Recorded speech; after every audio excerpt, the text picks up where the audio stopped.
তো আপনারা অনেকেই আছেন যারা দীর্ঘদিন যাবৎ ফেসবুকে কাজ করতেছেন, কিন্তু এখনো পর্যন্ত আপনারা কন্টেন্ট মনিটাইজেশনটা পাচ্ছেন না। এখন ভাবতেছেন যে এখান থেকে আর ইনকাম করতে পারবো না বা কাজ করব না, অর্থাৎ হতাশ হয়ে যাচ্ছেন। তো আজকের এই ভিডিওতে আপনাদেরকে বলবো যে আপনারা কন্টেন্ট মনিটাইজেশন ছাড়াও কিভাবে ইনকাম করতে পারবেন। আর সেটা হচ্ছে ইউটিউব, অর্থাৎ ফেসবুক যেমন একটা প্ল্যাটফর্ম, ঠিক তেমনিভাবে ইউটিউব কিন্তু একটা প্ল্যাটফর্ম, ঠিক আছে? অর্থাৎ ইউটিউব থেকেও কিন্তু ইনকাম করা যায়। এখন অনেকে বলতে পারেন যে ভাই, এই ফেসবুকে ভিডিও আপলোড করে অনেক কষ্ট হয়ে যায়, এখন ইউটিউবের মধ্যে কীভাবে কাজ করব।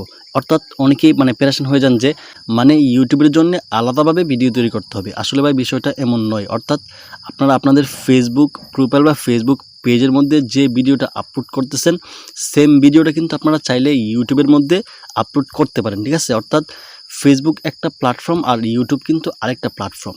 আপনি এমনটা করতে পারবেন না, যেমন ধরেন আপনার প্রোফাইলে একটা ভিডিও আপলোড করলেন, আপনার এই ভিডিওটা আবার পেজের মধ্যে আপলোড করলেন, এমনটা কিন্তু করতে পারবেন না, ঠিক আছে? আপনি চাইলে কিন্তু ইউটিউবের মধ্যে এই ভিডিওটা আপলোড করতে পারেন, আবার টিকটকের মধ্যেও কিন্তু এই ভিডিওটা আপলোড করতে পারবেন, ঠিক আছে? আমার এখানে যে ভিডিওগুলো আছে আমি আপনাদের একটু দেখাই।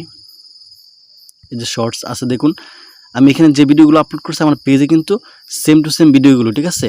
অর্থাৎ আপনি চাইলে কিন্তু ইউটিউবের মধ্যে ভিডিও আপলোড করে ইনকাম করতে পারবেন, ঠিক আছে? আর টিকটকের মধ্যে তো ইনকাম নেই।